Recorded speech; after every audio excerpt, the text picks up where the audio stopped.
Hey, Mark, how are you?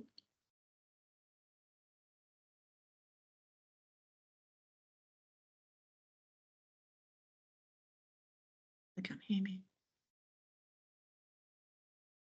I think I can't. I've put you on disabled mic.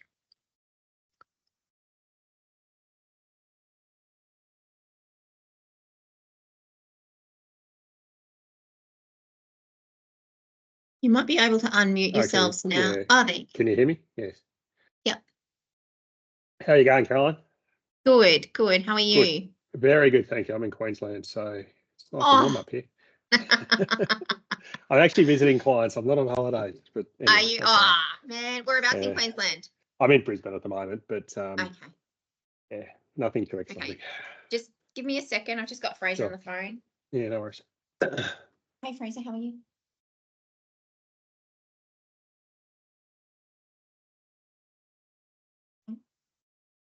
Let me send you what I've sent to everybody else with the link.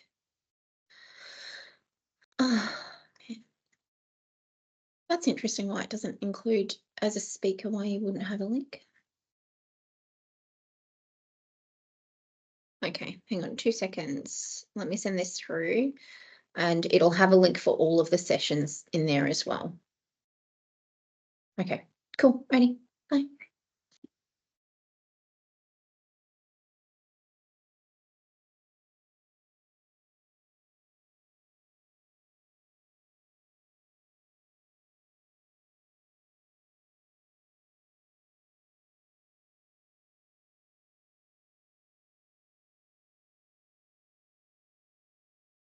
Okay, sorry all. Fraser just didn't have the link, so he's going to jump on. I'm sure a few of you didn't have the link as well and had to scramble to grab that.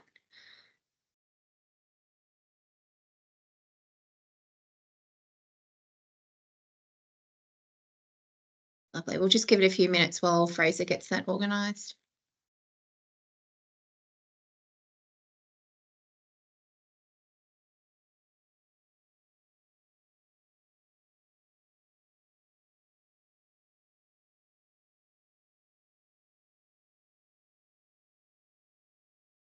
There you are.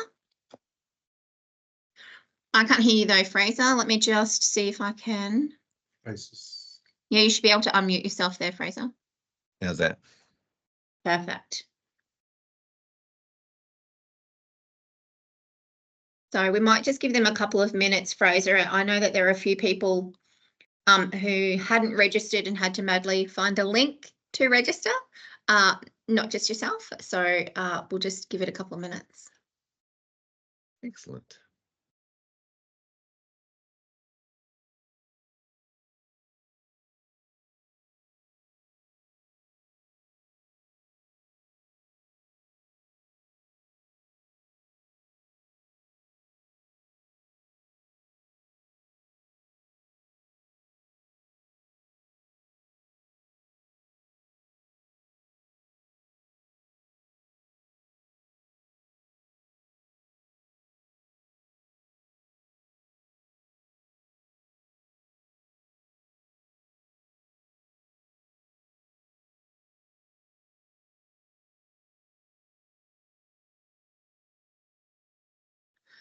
Okay, we seem to have a few people in there now. Fraser, might get underway. Fantastic. Thank you, everybody, for coming along.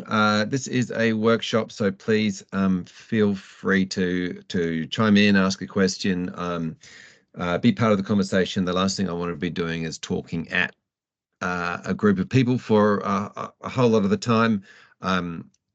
This is a peer group scenario. We're all in this together, and we're here to talk to each other, support each other.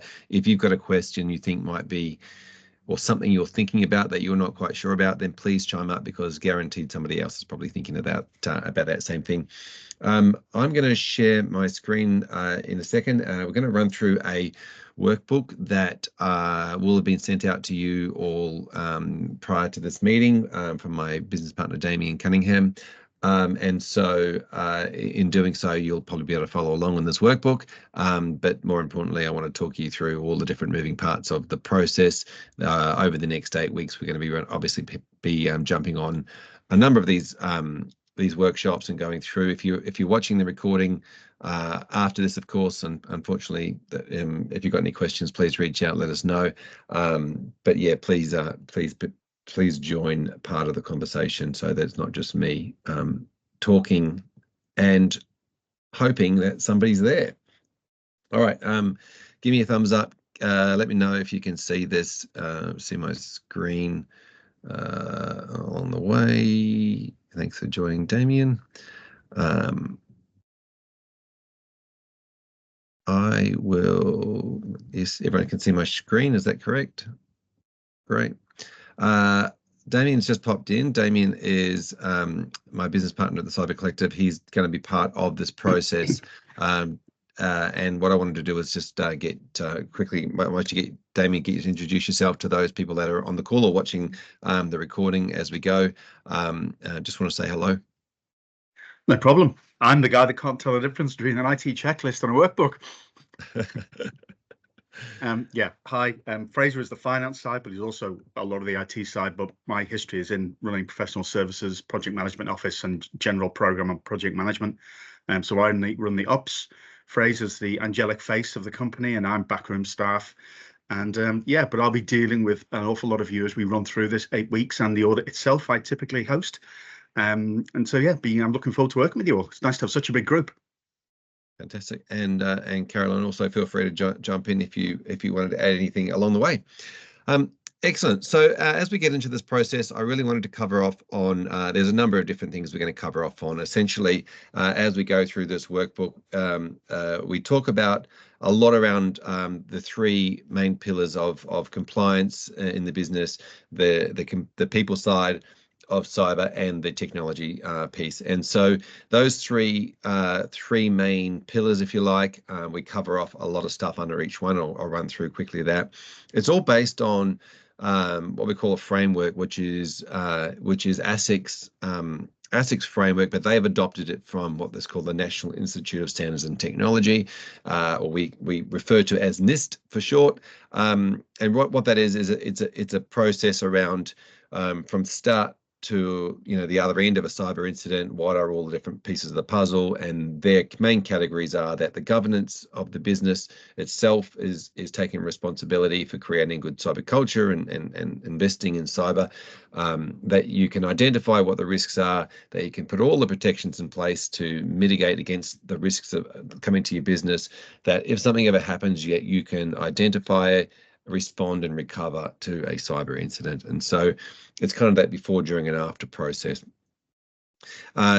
There's a few references here that we make along the way to some of the government's guidance around the space. We talk about ASIC a lot, but we also refer to the Australian Cyber Security Centre, which is cyber.gov.au. And they talk about this thing called the Essential 8 Cybersecurity Strategies, which comes up again and again and again in many of the regulatory guidance. So, and we'll go through that when we get to sort of the tech piece of this jigsaw, this large jigsaw puzzle. And bearing in mind that, of course, cybersecurity is a bit like saying financial services. There are many different moving pieces to that jigsaw puzzle. It's not just one thing, it's a whole lot of small things that make up that jigsaw puzzle. In the governance space, we call compliance tracking the truth, making sure you've got plans and policies and procedures and everything in place. All the paperwork or the documentation, obviously really important in the event of something happening to your business, because if you don't have that stuff when something happens to your business, then you don't have a leg to stand on when it comes to defending yourself against any type of claim or any particular agency asking you why didn't you have all that stuff in place. Training the team, very important, obviously, and ticking off the tech, making sure that the technology stack that you've got is at a certain level, what we consider to be basic hygiene level in cyber world of technology.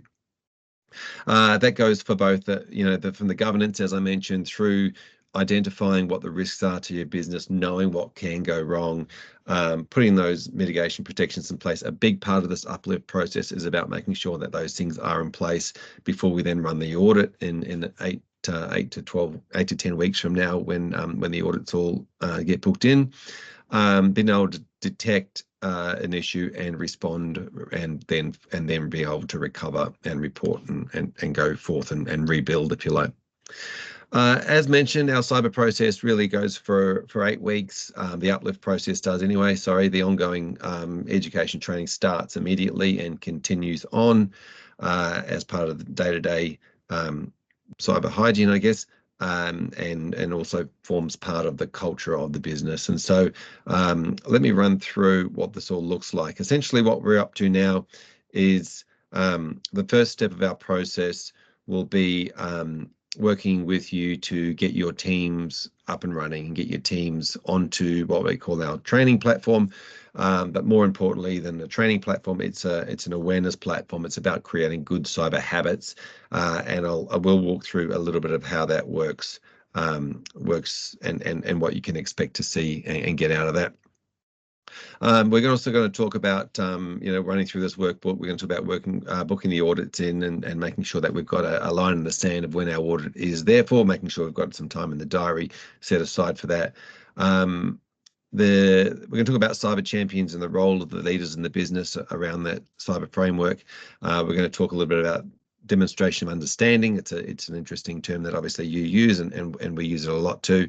And we're going to talk about the relationship that you have with your IT guru and your IT professionals, and have a think about that. We're going to talk about cyber liability insurance as well in this particular workshop, and then we're going to move through what the next stages and processes are coming up in following workshops and how that may work.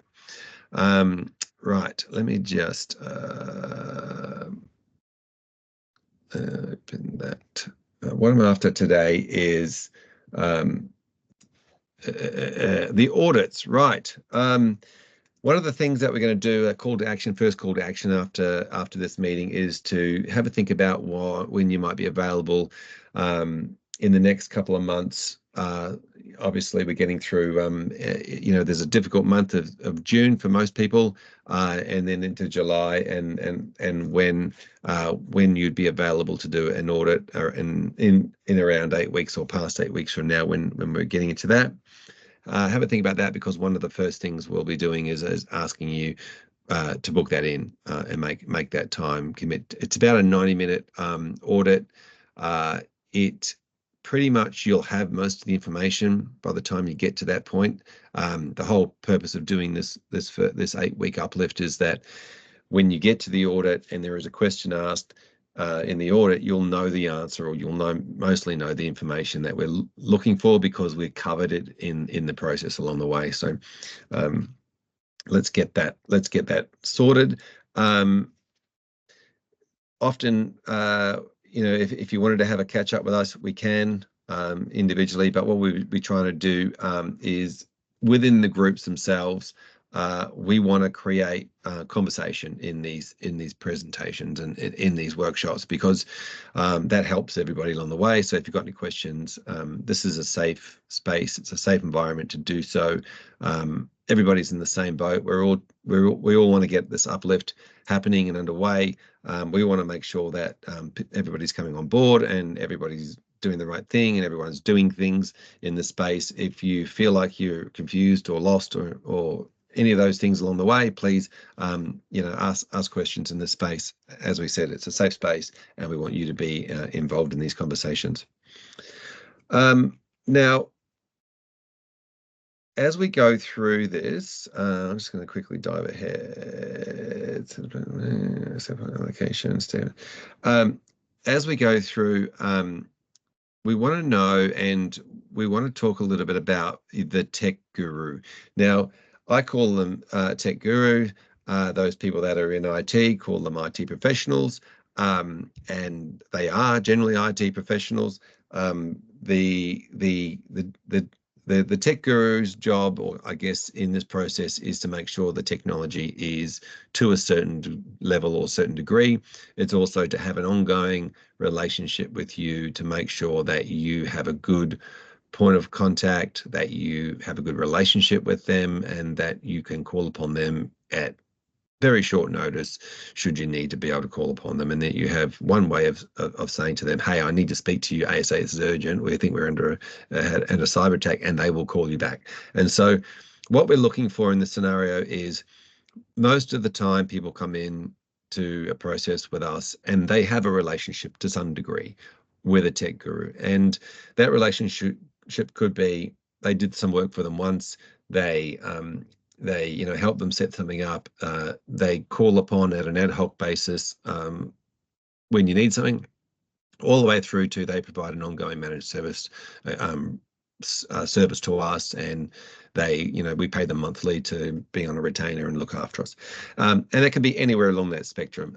What's important to us is, firstly, the relationship. Do you know, like, and trust that person? Is that a person that you're happy to then have an ongoing relationship with? Because we are not here to step on their toes. We're actually here to help them in many ways have a better relationship with you. And so one of the big things that when an IT person, a tech guru, an IT professional gets involved, is they go, oh, what's the Cyber Collective? Why are they, are they going to throw me out, essentially? And the answer to that is no, we're not there to throw them out. We're there to actually help them. So as we go through this process, I'm interested in getting people to come off off mute and to let us know where they're up to in a certain space, what their relationship with their tech guru is. And I'm going to ask a question a bit later around cyber insurance as well. So if I can, and Caroline, I'm going to start with you, or pick on you if that's okay to start with, because I can. Can you tell us a little bit about your tech guru relationship? Do you have somebody that you're happy to continue using? Do you like them? Do you trust them? Are you happy to keep using, or are you looking for somebody new? We like them. We trust them. They were actually just in our office this morning. Might even be there now.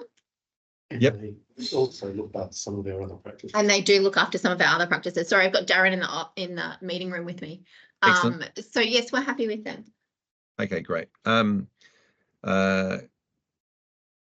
Yes, happy. All right, let's move on as we go through all the groups involved, and please, if somebody's not on the line, that's okay. We'll just go from there. Sherpa Financial Group, have we got somebody that can represent you? Yes. Yep. Hi, it's Kelsey. Hi. Don't know a lot about our tech guru, but IT professional. He sort of helps in the background ad hoc. I believe the practice is pretty happy with him. Can be a little bit slow at getting things done at times, but yeah, like, he does a good job when he does them, and I believe he's on call for our CEO when he needs that help. So Excellent. Yeah. Okay, fantastic. Thank you for that. Have you got somebody there from Main Street?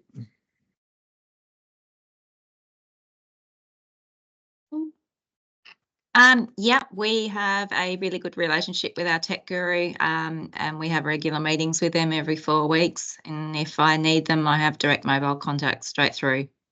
Fantastic. Excellent. Thank you for letting us know that. From Gain Wealth, I don't think John's here.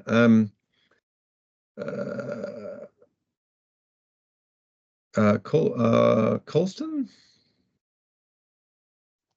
Yeah, I have no idea about our IT stuff, anything. Is that Jill? Yes. Yeah, okay. Not sure? No, I'd have to talk to Rob. Very good. Can we put that on your list of to-do items? Yeah. Chat with Rob. Just let you know if you're happy. If you're happy, you're happy. It's great. We can talk directly to them.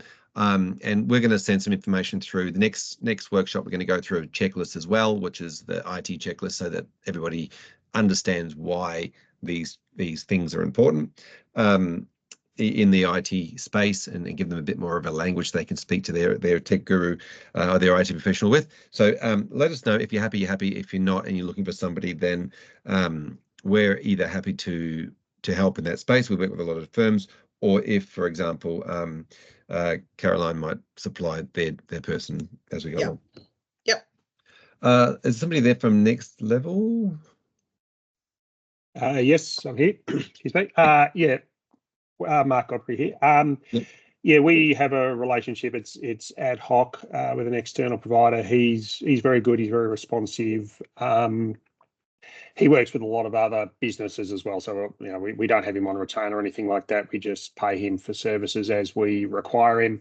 But I'm not actively seeking to replace him with anyone else. He's been pretty good and is responsive when we need him.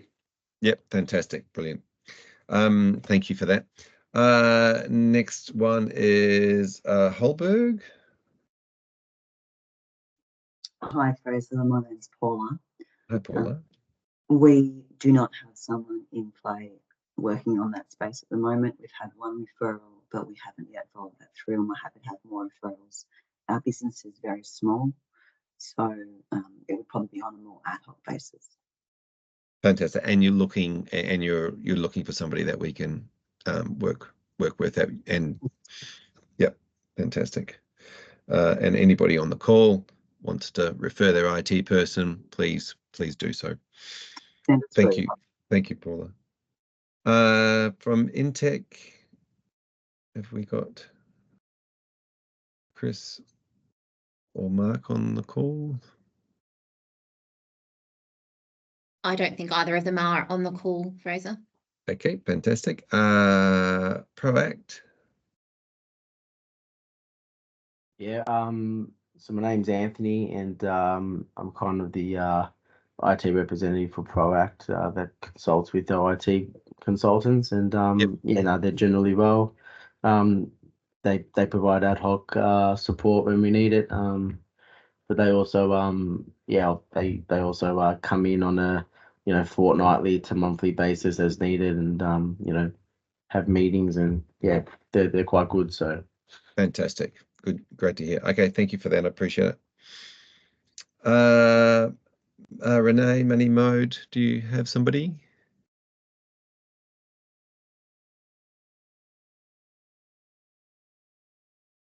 Renee's not on the call, sorry, Fraser. Right there. And we also, so with Proact, they share the same IT professional guru that we do. So yeah. Excellent.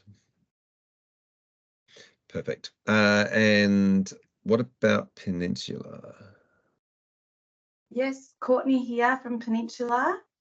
We have had an ongoing relationship with our IT guys for over 25 years. We're actually attached to a very large accounting firm, so we work alongside them. Our IT guy actually is in the office 1 day a week, so we have access to him and on call. And yeah, we actually went through this cybersecurity process just before we moved over to Integrity as our licensee. Fantastic. Excellent. Okay. So nice and handy. Perfect. Thank you everybody for sharing that.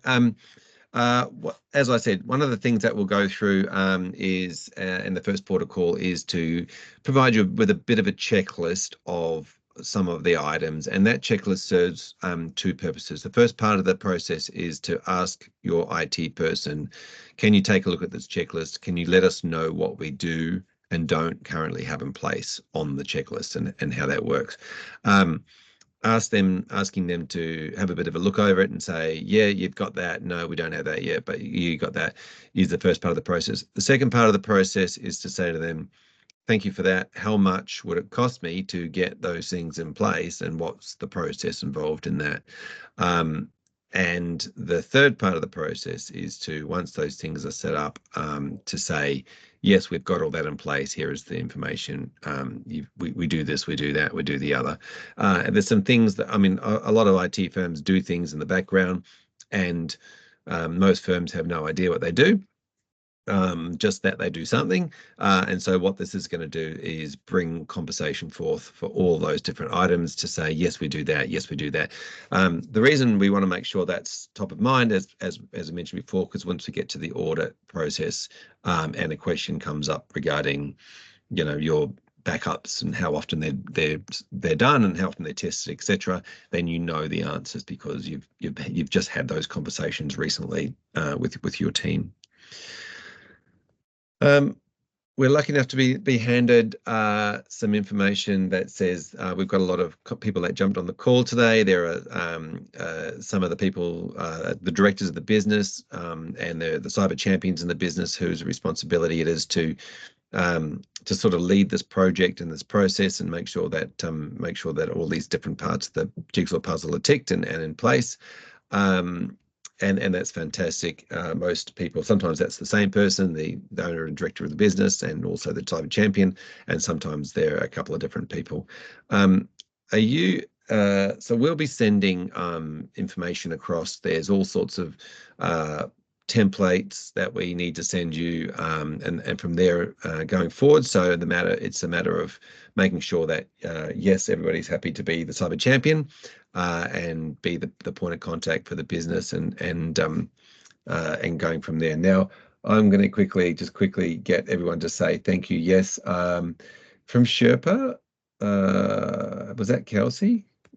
Yes, that's me. Yep, you're happy to be the cyber champion and lead the charge. Certainly a learning curve, but yes, happy to do it. Excellent. And Rochelle, you're going to be looking after Main Street, are you? Yep. Yeah, that's excellent. Fine. I've jumped on here. Thank you. And Kim, were you looking after Colson? Jill. No, sorry, Jill. Yeah. Yes, I've been told that I am. How do you feel about that? Not pleased. It's okay. We'll guide you along the way. Next level, we've got, who do we have from next level? Mark? Yeah, Mark. You? Yes, that's right. Yep. And you're happy to be on board? Yeah, excellent. Was Paula, did we say on the call from? Yes. Yep. You're happy? Yes. And Chris and Mark weren't here from Intech. Caroline, you're our first port of call as well. Correct. Yes. Yep. Excellent. And Sharon as well, because of the size, we've got 2. Excellent. Perfect. And Anthony, you're the go-to for Proact. Yep. Excellent. Renee is on the call. And who else do we have? Courtney from Peninsula. You're our go-to. Excellent. You happy, Courtney? Yeah, happy for that. Thanks. Excellent. So we talk about cyber champions and leadership in a business, but a lot of the time we're also trying to make sure that we're creating that demonstration of understanding. And with the firms, the regulators, the buck stops with the director. And the directors, those people that are the directors of the companies are responsible for everything that goes on. So they're the ones that are going to end up with any accusations pointed towards them. They're the ones that are going to have to explain why things were put in place or weren't put in place. So essentially, there is a lot of when it comes to the directors, we're directors of a business as well. We understand that often when we're making a purchase or we're doing something or we're providing, why we did something in a business, that the understanding of the directors is really important. Same as when you have client conversations and you're talking about, advice strategies and you're talking about demonstration of understanding. So we want to make sure that the directors of the business, whilst they've got cyber champions in many cases, are coming along for the demonstration of understanding piece and understanding why that they are. It's such an important piece to do. And as we go through this process, we're going to narrow down and chunk down into individual areas, and we might get into a nitty-gritty of a particular tech setting, for example. But we want you to know what those things are. We don't necessarily need you to know all of the ways how to code something, but we want you to understand why that particular item is an important part of the puzzle. And so along the way, we want to make sure you're understanding. So if you're not understanding something, especially in a group environment like this, please put your hand up or speak up and just go, I'm not quite sure of that. We'll endeavour to make everything as simple as possible in layperson terms as possible for that demonstration of understanding piece. But it's a very big, important part of both the advice process that you provide, but it's also a very important part of the process that we provide, because when we're talking about an audit or a scenario where there's an audit, it's about, that demonstration of understanding is will form part of what you need to know. And as we go through, we provide a lot of training for team members, but we also provide a lot of training for those directors and cyber champions in the business that say they might need to know a little bit more about that particular concept. On the back of that, of course, what follows on from that is that commitment to resources. And we're going to, for a lot of businesses, this is an extra cost to the business, and we understand that how that works as an extra cost in providing certain products that you might need, or certain pieces to the jigsaw puzzle. There's an extra cost in your team spending time on training and testing, for example. But it really does come down to that concept that ASIC talked about at the beginning around governance. It says, are you taking a responsibility for your client's data, and what are the things you're putting in place? So there would be a commitment to resources, that generally aren't going anywhere. Cyber's not going anywhere. Cyber liability insurance, for example, is a good indication of that. It's going to be an additional cost to the business, but it's also mitigating against a really, really ongoing liability to the business. So understanding that as we go through, and leading, I guess, the way when it comes to providing that leadership of we understand this is important and this is what we're doing about it.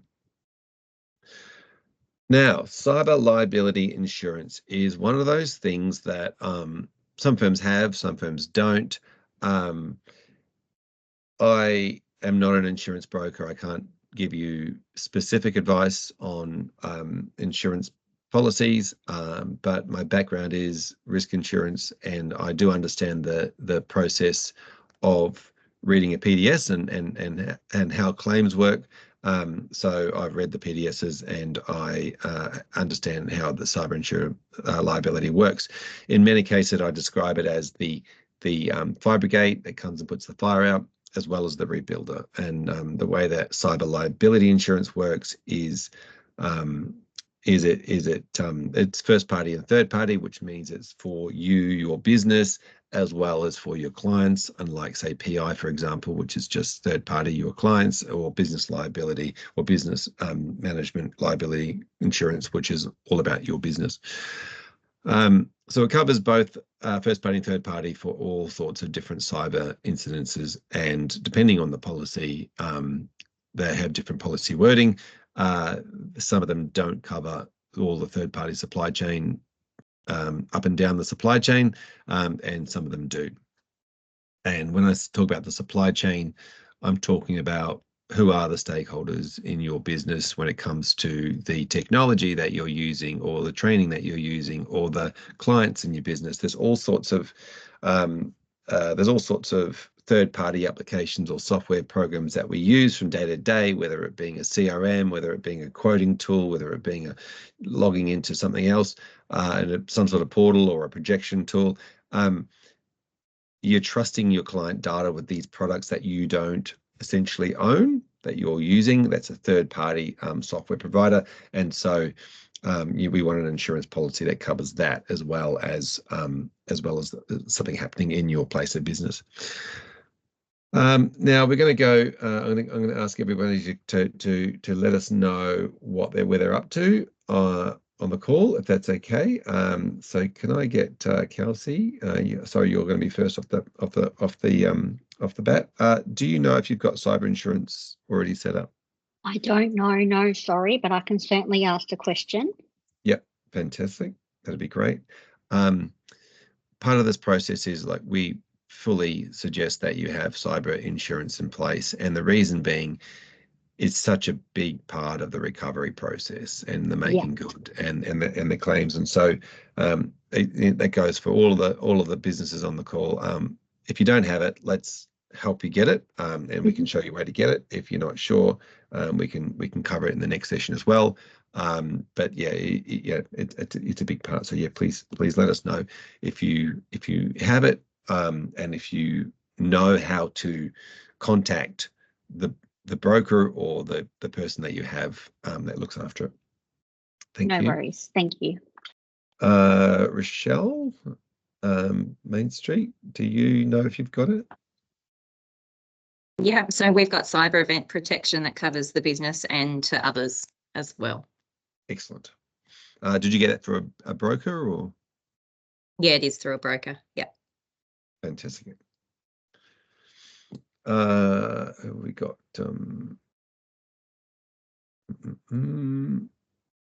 Jill. I would have no idea. I doubt we have it though. Okay, fantastic. I'm gonna run through some more information about that today and talk very highly or at a very high level. But in your workbooks, there is a bit more information or links to a bit more information, but I'm happy to go through a bit more of that. Who have we got? Mark? What? Yeah, we don't have it, so I'll be clicking on that link and sorting that out. Yeah, okay, great. Thank you.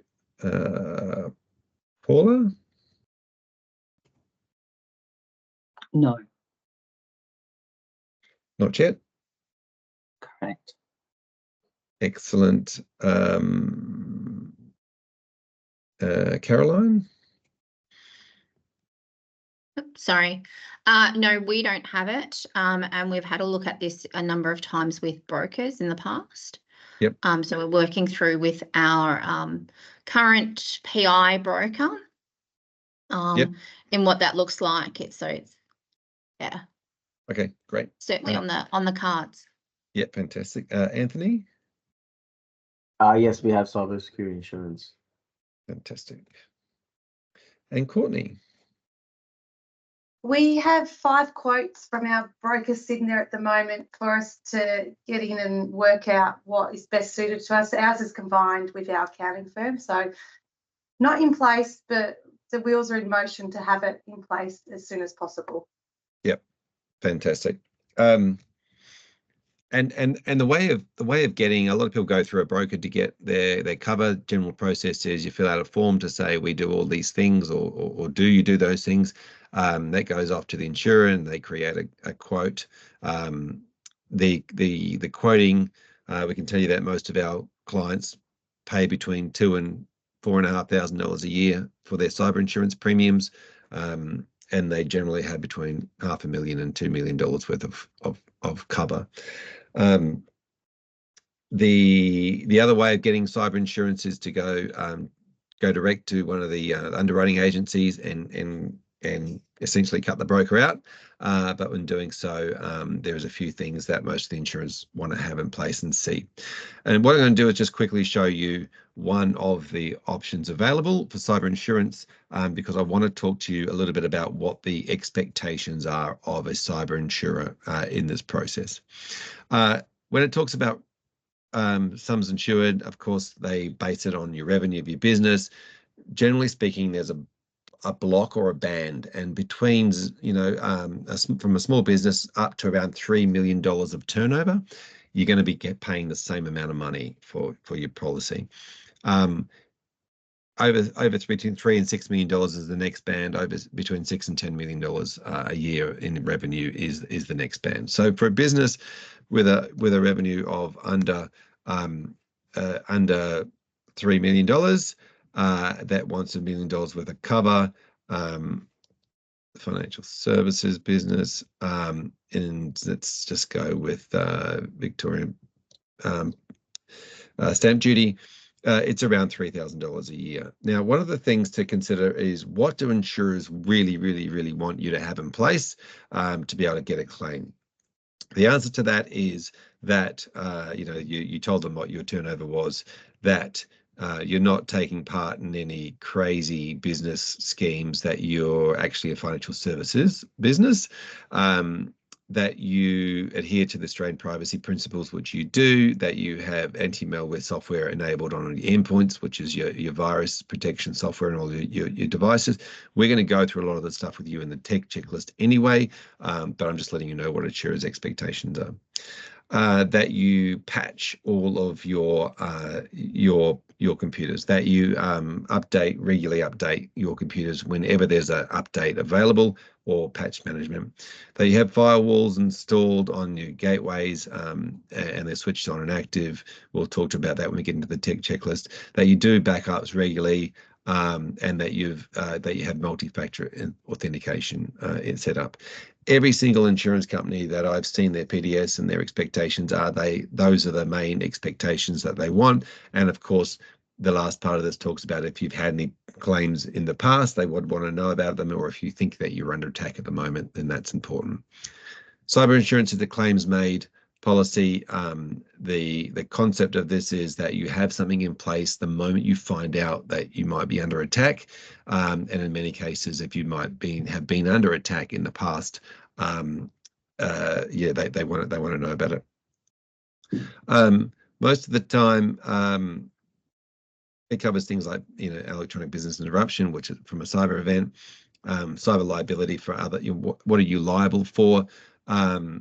Any defense costs, of course, for legal costs from regulators, including the Privacy Act, around what you have to do there. The breach and recovery costs. That is, the team of people that get involved in the at the moment that an event has happened. Cyber extortion, they still all cover this concept of ransom. If somebody's ransoming you and holding you ransom, they cover that. Often they make the decision, though. All the insurers have this kind of conversation with each other of who the criminals they can trust are and pay, and who are the ones that are never going to give the information back, and they go from there. Now, it's important to note with any insurance policy that cyber deception is the concept, and it's the number one area of fraud and scams in businesses at the moment, and that is invoice fraud. You pay the wrong invoice to the wrong person, and that's you've been deceived or scammed in a way, and because that's such a high playing part, generally speaking, most insurers don't cover the full amount for that. They have a sub limit on that, and that's something to think about. What generally happens is if you have a claim, you call their incident response person. They become involved in a claim very early. They appoint a breach response lawyer.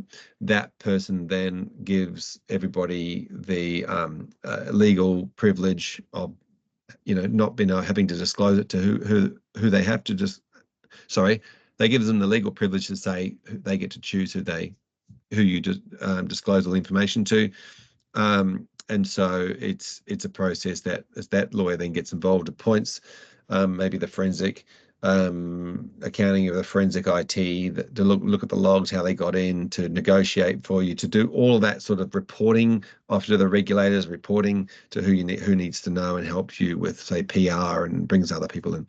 So there was a lot involved in that process, but that's a general overview of what insurance does and doesn't cover, and price.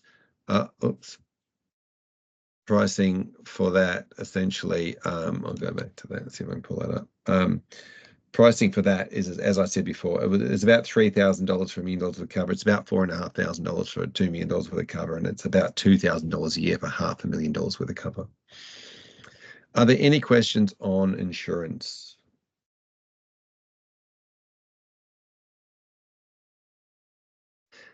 Excellent. For those that want to go ahead and have a look at that, that link was in that workbook for you. Bearing in mind that we've spoken to the underwriters of that particular company, which is Agile Underwriting Agency. They're quite happy to offer a 50% discount on a reduction on the excess for people who are following along on the Cyber Collectors program for the training. And so if that's something that interests you, then that's a better option in that scenario. We don't get paid commission on these insurance policies. We're not, as we said, we're not a broker, but there's nothing in that for us, if you like. But there's an opportunity there to get a better reduced outcome, reduced accident. Fraser. Yep. There was just a question here. Is there a rule of thumb on turnover versus insured amount? That's the big question. Not something I'm allowed to give you advice on because I'm not a broker. The bigger the business, the more you want. The minimum we've seen for a 1 or 2 person business is that 500,000 scenario. The cost can get up there pretty quickly as somebody gets into your CRM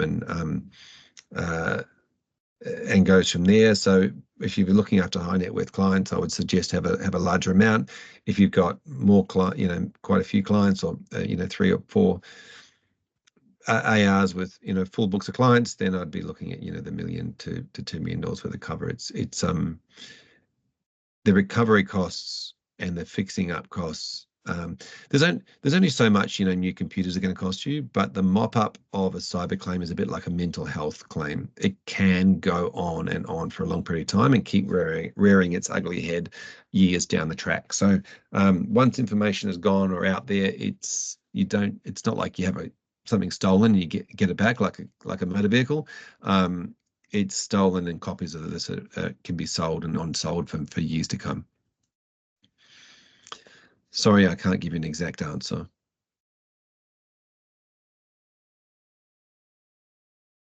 All right.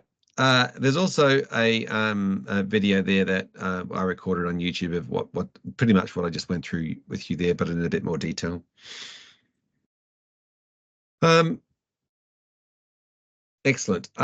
So one of the first things that we'll do after this meeting is we want to set up your team to start their training process, and that training process will mean that they're going to get an email to go through what we call a gap analysis, and that gap analysis is essentially a 36-question quiz. We divided it up into 12 different categories or 12 different areas. And what we're trying to do is have a baseline for your team members' cyber literacy. And the reason we want to have a baseline for their cyber literacy is because we want to create an individual learning plan for every single team member in targeting the area that they need the most support in, then working our way out to those areas that they already might be quite knowledgeable about. We have a cyber training platform. And if the best way I can describe this is it's a bit like Kaplan, for example, but it's for all team members and it's not just for ARs, and it's just on cyber. That platform allows us to do a lot of different things. And the first, as I said, the first thing is to send out that quiz to every single team member to complete. So after we get off the call today, we're going to set that up. We would love it if you can chat with your team members about that. That's going to come from that email address is going to be the cybercollective.training, I think, at usertraining.com, and it's going to come out to your team members. We're going to ask you if you can ask your team members to spend the next, or when it comes out, 10 minutes or so, or 10 to 15 minutes on answering those questions. As I said, there's 36 questions, they're multiple choice. It's pretty quick and easy, but what that allows us to do is to look at each individual team member and think about from a point of view where they might be up to and what they might be needing, and then we provide course material for them to go through and study.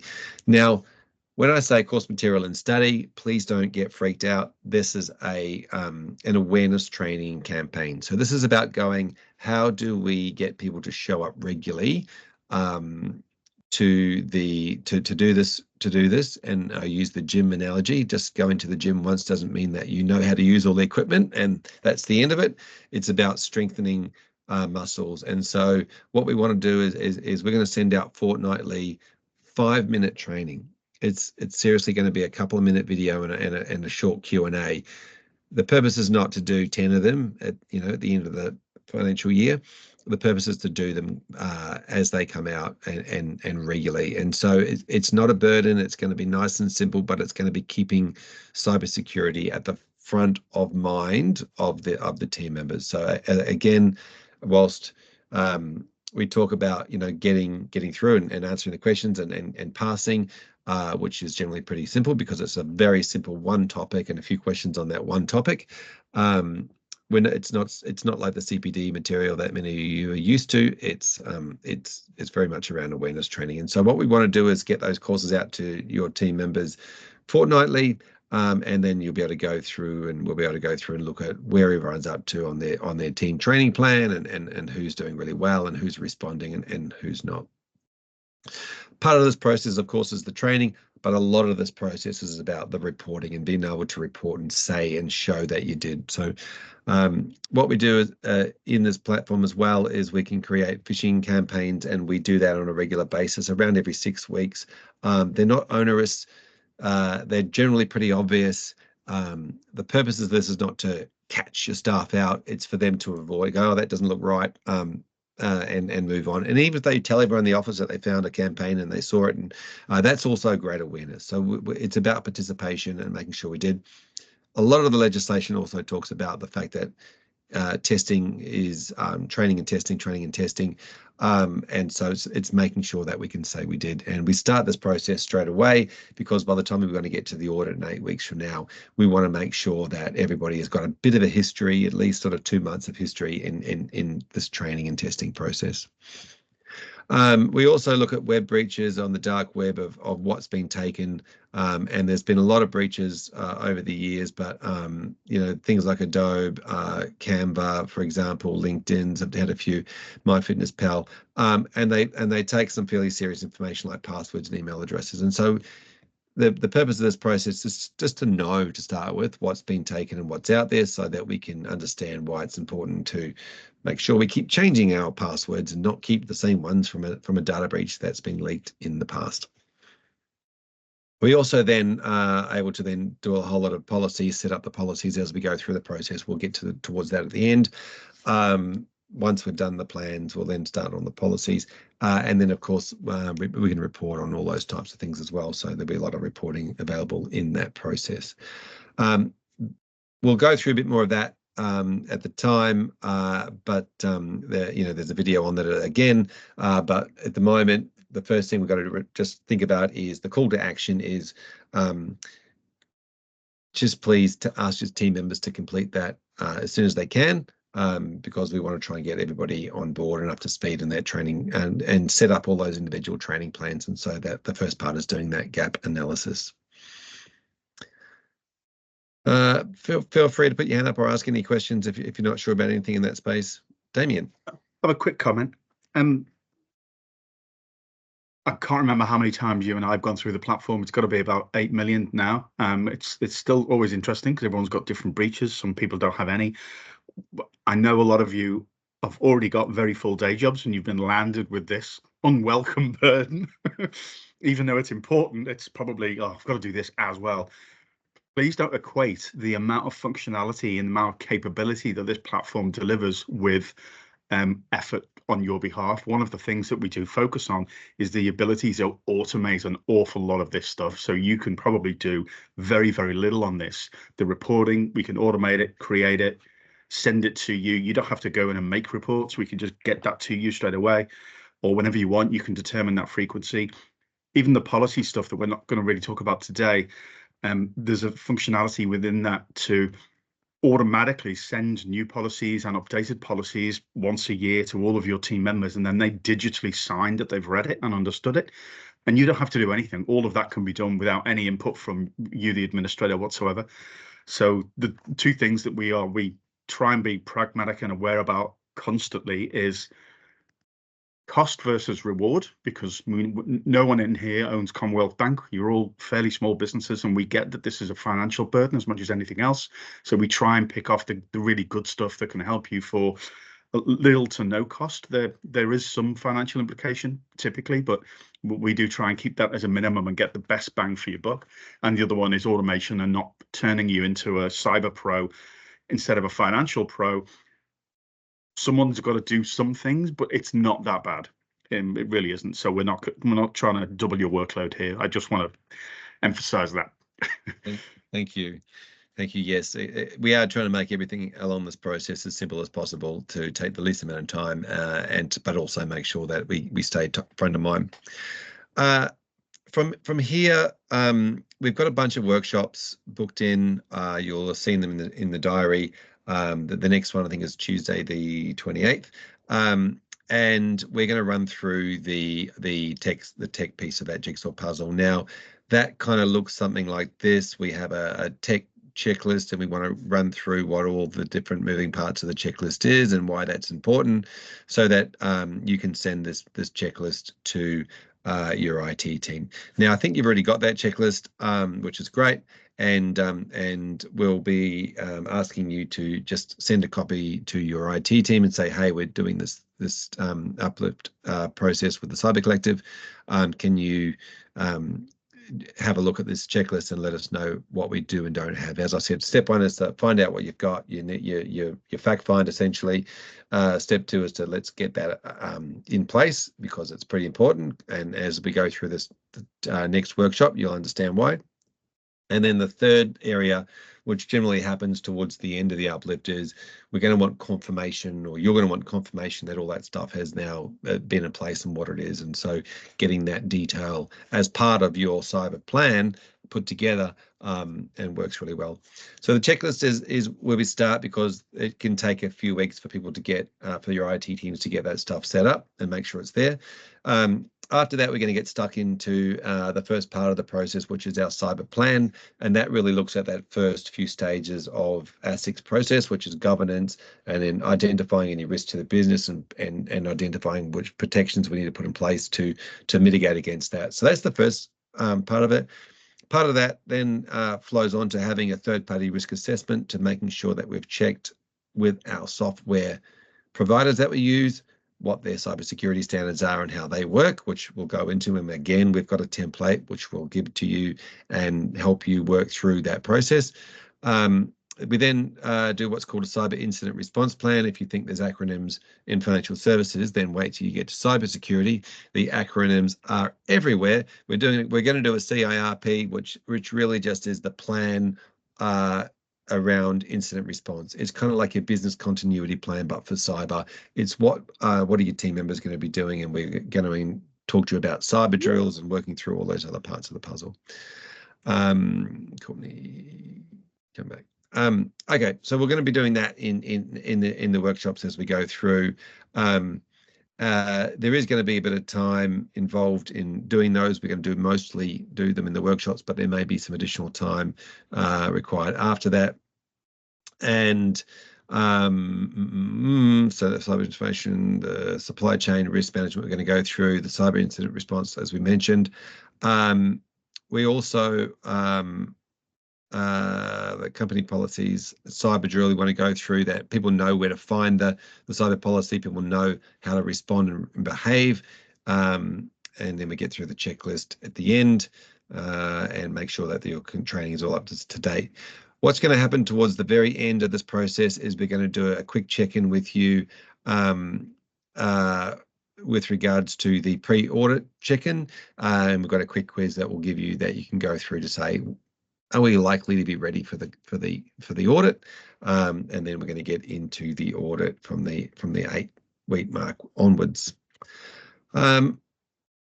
Are there any questions? We've got a couple of minutes left of this particular workshop. I'm happy to,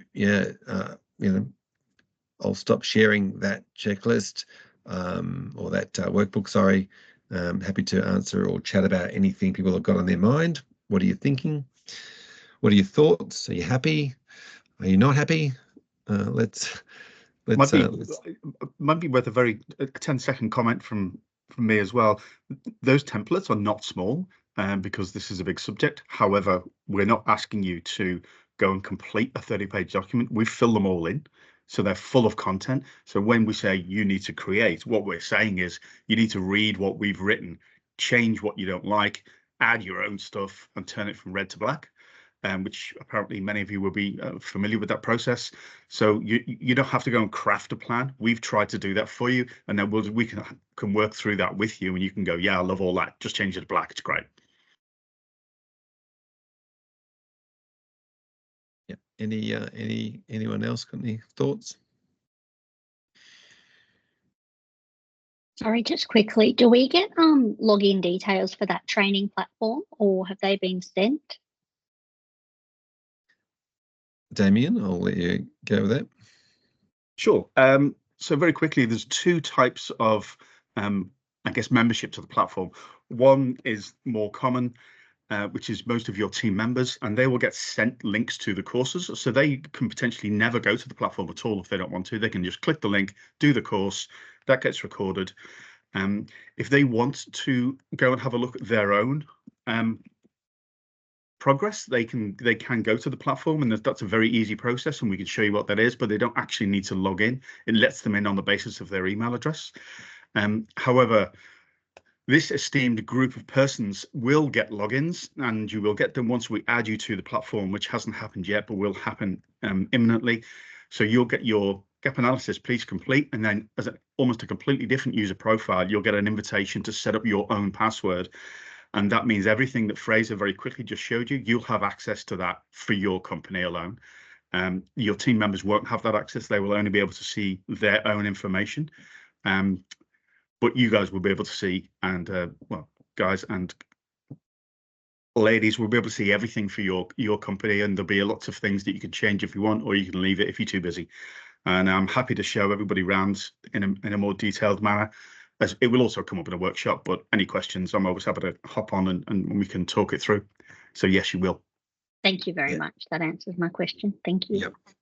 Yeah, and in every type of software, there are the horrible names of users and admins, but administration generally writes to a software package. Basically means you're the boss, and you get to you have all the functionality, and we prefer to call people team members than users, but that's what we get with software, and so.